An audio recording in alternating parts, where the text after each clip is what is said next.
quelles sont les personnes à suivre et qui font bouger le monde du DevOps dans la sphère francophone et plus précisément française.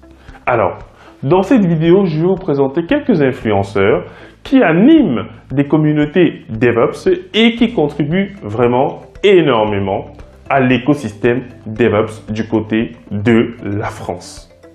Si c'est la première fois que vous regardez une de nos vidéos, je suis Diran Tafem, formateur passionné dans le domaine du cloud, du DevOps, mais également en business, où j'accompagne les salariés à devenir en effet freelance et les freelance à trouver des missions beaucoup plus intéressantes.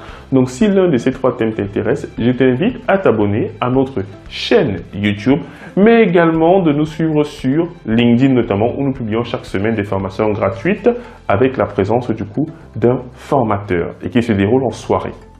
Ceci étant dit, nous allons maintenant présenter les influenceurs que je recommande dans l'univers du DevOps. Je précise bien parce qu'il y a d'autres influenceurs dans le monde de l'administration système, mais là on va se focaliser sur le DevOps.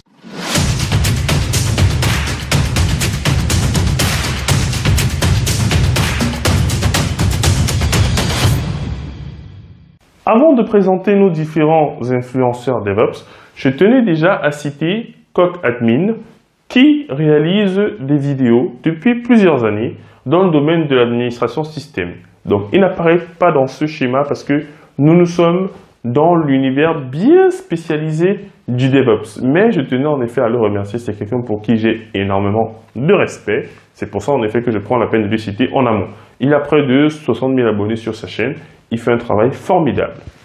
Alors, maintenant, si nous revenons à nos influenceurs DevOps, nous avons bien sûr celui qu'on ne présente plus, Zafki, qui fait énormément de vidéos qu'il publie sur YouTube au quotidien dans l'univers du DevOps, du cloud, l'observabilité, l'administration système et je crois un peu de réseau. Donc Zafki vraiment, c'est du top. Et il intervient également sur LinkedIn et il participe également à des conférences autour du DevOps. Donc il est très sympathique. Lorsque même vous lui écrivez sur LinkedIn, il vous répond. Donc voilà, c'est quelqu'un d'assez humain.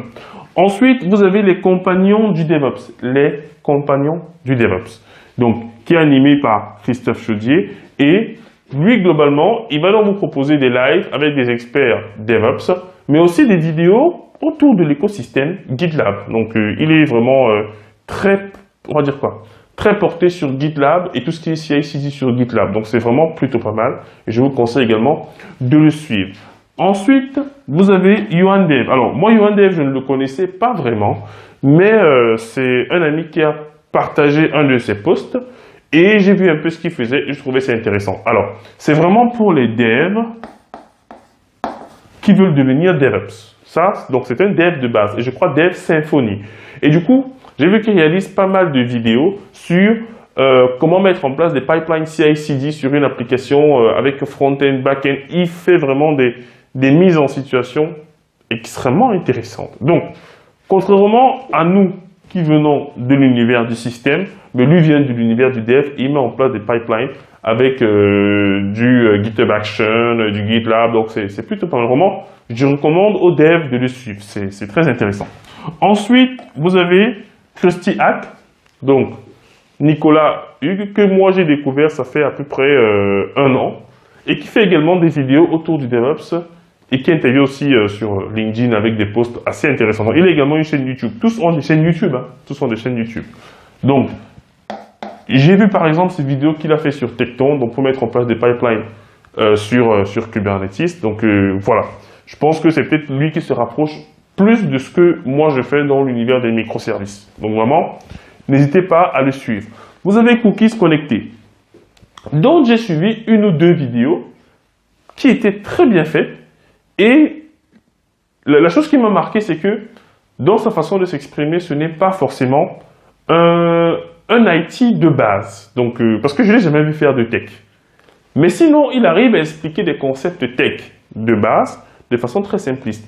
Ça veut dire que les gens, par exemple, qui ne savent pas ce que c'est que le DevOps, qui ne savent pas ce que c'est que le cloud, qui ne savent pas ce que c'est que les microservices ou le cloud native, mais du coup, il explique très bien ces concepts-là avec des images qui interagissent et tout. Donc je pense que c'est vraiment très intéressant de suivre. Vraiment pour tout ce qui est concept de base. Quand vous avez une notion que vous ne comprenez pas, vous partez vraiment de zéro, ben, je pense que c'est intéressant de le suivre. Mais je précise bien que je crois qu'il n'est pas tech. Vous me précisez dans les commentaires.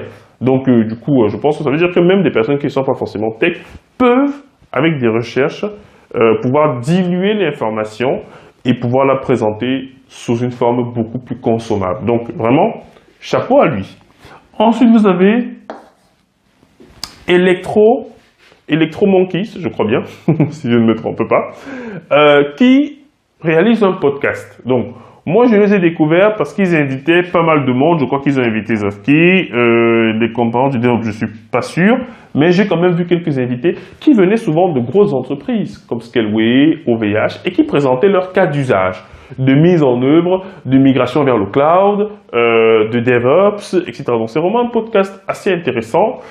Et la personne qui partage souvent ça sur LinkedIn et que moi je connais, c'est Elodie que je salue bien évidemment. Donc elle ne manque pas de partager leur post et je pense que leurs podcasts sont vraiment intéressants parce que c'est toujours des cas d'usage concrets. On ne parle pas de blablabla. Non, c'est vraiment du concret. Comment est-ce que dans telle grosse entreprise, on a mis cet outil, le pipeline, c'était quoi, pourquoi ceci, pourquoi ça, pourquoi Argo CD, pourquoi donc c'est vraiment pas mal intéressant. Donc c'est quelques influenceurs comme ça que moi je connais, je précise bien, hein, que moi je connais dans la communauté francophone et qui poussent énormément les choses.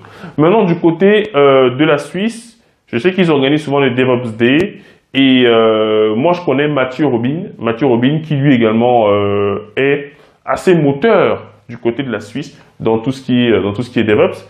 Il y a également Cloud Mercato, si vous regardez sur LinkedIn, lui également, il fait des benchmarks de solutions cloud et je trouve ça vraiment très très intéressant. Donc, il y a pas mal de personnes à suivre, je pense. Mais du coup, ces personnes-ci ont vraiment des chaînes où vous pouvez les retrouver, où ils partagent leur expérience de tous les jours. Donc, c'est vraiment très très intéressant. Si vous avez d'autres personnes que vous pouvez nous recommander, n'hésitez pas à les mettre en commentaire pour que je les suive également et pour qu'ensemble nous construisions un écosystème sain et porteur d'énormément d'opportunités. Si cette vidéo, vous l'avez trouvée utile, les amis, n'hésitez pas à nous laisser un like, à nous dire ce que vous avez pensé en commentaire et de partager à l'un de vos amis, de vos collègues, de vos proches pour pouvoir lui donner également les moyens de pouvoir se mettre à jour et suivre des personnes qui font bouger les lignes dans le domaine du DevOps. C'était Diran Tafen, votre formateur passionné.